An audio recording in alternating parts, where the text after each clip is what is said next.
where strikes by the paramilitary rapid support forces have killed and injured dozens in the country's central and southern regions.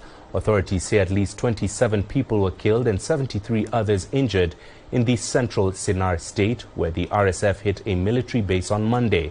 The attack took place during a high-level security meeting attended by various Sudanese state governors, military and security officials.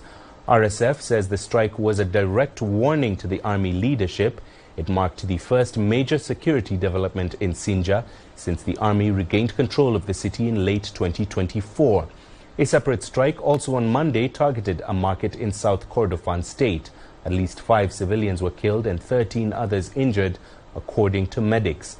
Meanwhile, the UN Office for the Coordination of Humanitarian Affairs says civilians are paying a devastating price as escalating violence in the Kordofan region continues to displace and cripple civilian infrastructure, including health services.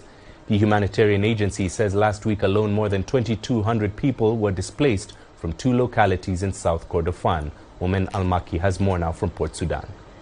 The attack was targeting a very important meeting held by the governor of Sinnar State, along with a number of military leaders inside the 16 infantry headquarters of the Sudanese army in that state. However, right now the situation maybe has returned to normal in the city. RSF advisor said that this attack is a powerful message for the government here in Port Sudan. These attacks by the RSF come as a response for the Sudanese army advancement in the past few days in Kordofan state. Fighting has been intensified in the past few weeks in the Kordofan state.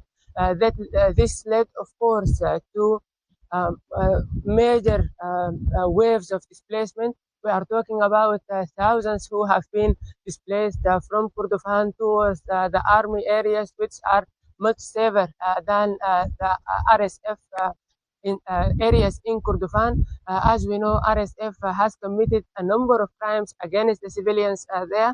These crimes varies from robbery until rape and killings inside the Kordofan in the past few weeks. The government have returned yesterday officially to Khartoum state.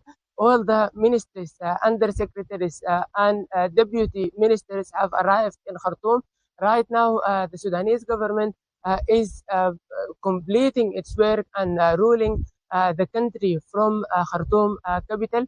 The Prime Minister Kamil Idris said in a press statement that the services will return soon to Khartoum. We are talking about education, about health facilities and other kind of services.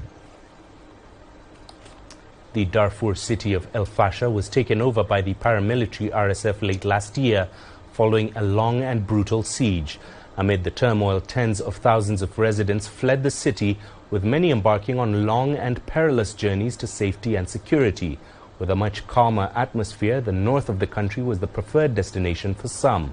There, the UN Population Fund has established a special camp for the many women who are arriving without support. Here now is CGTN's Sharon Baranga with more.